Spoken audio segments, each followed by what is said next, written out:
Hey first graders! Last time in reading, we tracked our characters' feelings and we changed our reading voices to match those feelings. Today, we're going to practice reading like experts, bringing stories to life by using clues that the author left for us. As expert readers, we pay close attention for clues that the author leaves in the story. We use these clues to know how the story wants to be read. So, let's work together to investigate this big question. What clues do authors leave that readers can use to bring characters to life? I'm going to start a brand new chart so we can keep track of all the clues that we find. I also have the book that we've been reading, Mr. Potter and Tabby Dropped the Ball, written by Cynthia Rylant and Arthur Howard. Let's turn to the chapter where we left off. Here we go. Chapter 5. What a day! First graders, did you notice our first clue? At the end of this title, there was a very special punctuation mark. Do you remember what this punctuation is called? It's called an exclamation point. Now, the exclamation point, like other punctuation marks, actually has two different jobs. When we notice punctuation at the end, the first thing it tells us is we need to pause. We need to have a very short stop before we move on to the next sentence. Did you notice how after I read the title, I didn't start reading the next sentence right away? A punctuation at the end is kind of like a stop sign. It reminds us that we need to stop for a second. The next thing that a punctuation at the end tells us is it tells us if we need to change our voice. Because I noticed that the exclamation mark was there, I knew to make my voice sound more excited. So instead of reading it like this, what a day, I read it like this. What a day! There's three different kinds of punctuation marks we might see at the end of a sentence.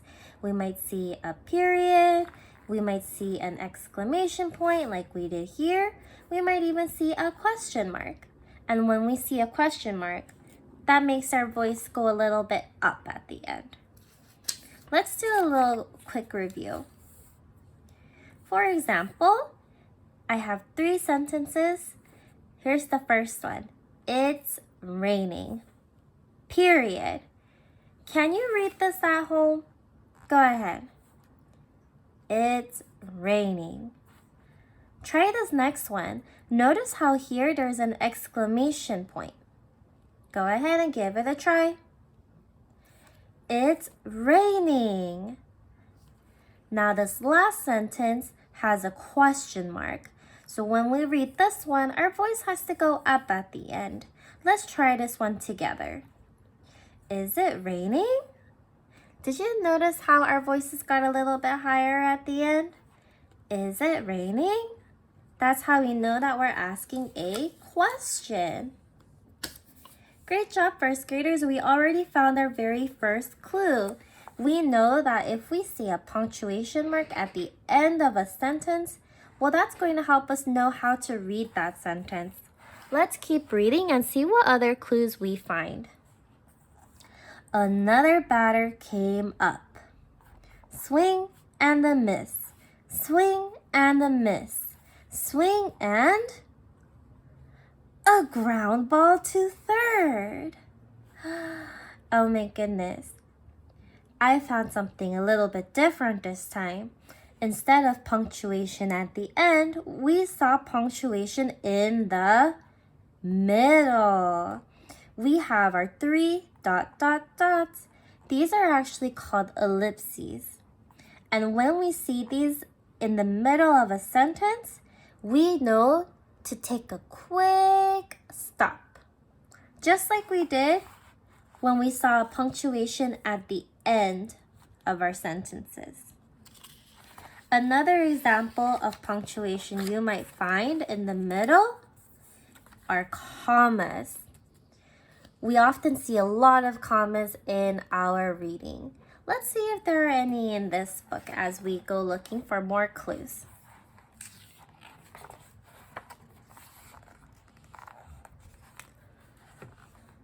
Mr. Putter couldn't watch.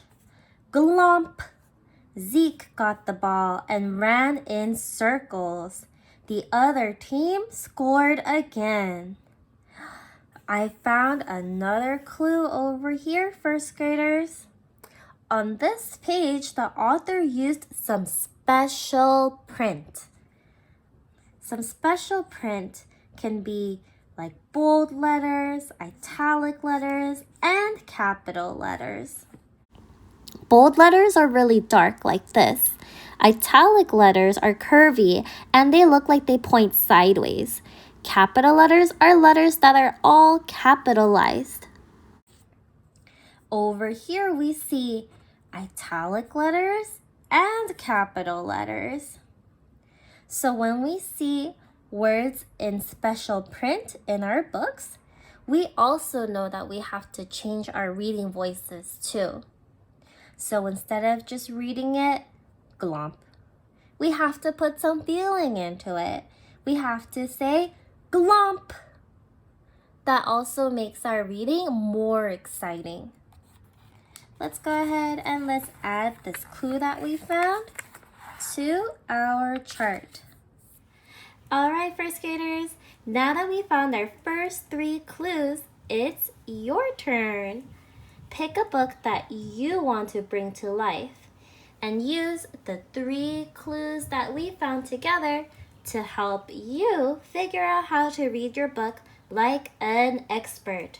Remember, punctuation marks act like stop signs that tell you how to change your voice, and special print like bold letters, italic letters, and capital letters are a sign for you to add more feelings to your voice and make the story more exciting. Practice changing your reading voice by paying attention to the clues that the author left for you in your books. We'll continue looking for more clues next time. Great job, first graders! See you next time!